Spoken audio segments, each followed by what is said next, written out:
In today's Throwback Thursday video, we're going to be going over Hall of Famer Rob Gronkowski, tight end from the New England Patriots, how he sustained a significant knee injury in Week 14 in the 2013 season. We'll cover exactly how the injury happened, the anatomy involved in the injury, the treatment, the recovery timeline, as well as how it impacted the remainder of the New England Patriots season. So once again, the injury did happen in Week 14 of the 2013 season against Cleveland Browns.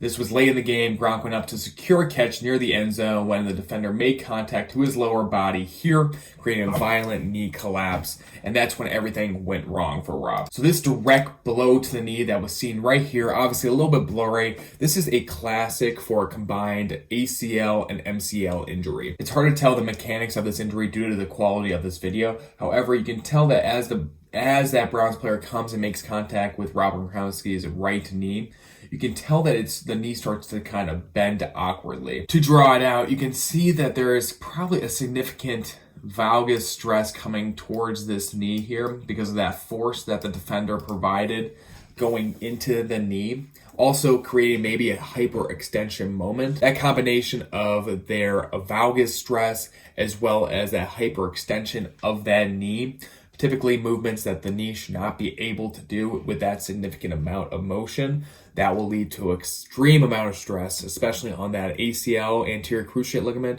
as well as your medial collateral ligament. So at the knee joint, if we look at our anatomical visual here, we have primary stabilizers that help really stabilize and support that knee so it does not go into exceeding its normal ranges of motion. We have four key stabilizers. We have our medial collateral ligament seen medially right here, our LCL, which is our lateral collateral ligament, seen laterally.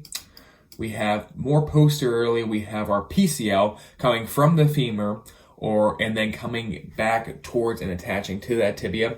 And then we have our anterior cruciate ligament, or our ACL, which comes from that femur and then travels more anteriorly to attach more at the tibia. Now for the anterior cruciate ligament, its goal is to prevent that forward or anterior translation of that tibia on the femur. It helps provide that rotational stability, as well as it's very critical that cutting, deceleration, and jumping mechanics. Then we have our medial collateral ligament. It's very important on resisting that valgus stress, and especially with that knee collapsing more inward. And unfortunately for Rob Gronkowski's case, due to the fact that he received a direct blow, providing an extreme amount of rotational force as well as a valgus force at that knee joint, that's going to lead to that exceed amount of stress on those MCL and ACL, which will lead to those tears. And for treatment for Rob Gronkowski, he did undergo ACL reconstruction surgery, which is seen in this video here. With the MCL being injured though, they actually let it heal non-operatively and let it heal on its own due to the fact to its blood supply. It's able to do that a little bit better and depending on the grade of tear that was sustained. So for the rehab process, you're focusing mostly on that early range of motion,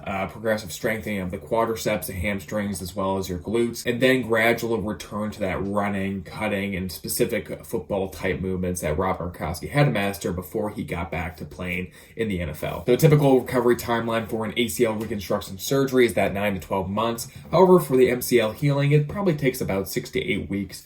So it's overlapping with that ACL rehab. Unfortunately for Rob Gronkowski, he did miss the remainder of that 2013 NFL season. Losing Gronk definitely had a massive ripple effect on the New England Patriots, especially their offense. New England still made the playoffs, but they did lack that explosiveness that Rob Gronkowski did provide on a day-to-day basis for that team and that offense. The great thing about Rob Gronkowski, he was able to return eventually to the next season and get back to playing at an elite level that we are typically accustomed to seeing Rob Gronkowski play. This just shows that with appropriate amount of recovery as well as rehab, Rob was able to make a great comeback to the NFL, even though sometimes with these types of traumatic injuries, that players have a very difficult time coming back and playing at a very elite level like Gronk did. Hope you guys enjoyed this Throwback Thursday. Let me know if you have any comments down below, and thank you so much for watching.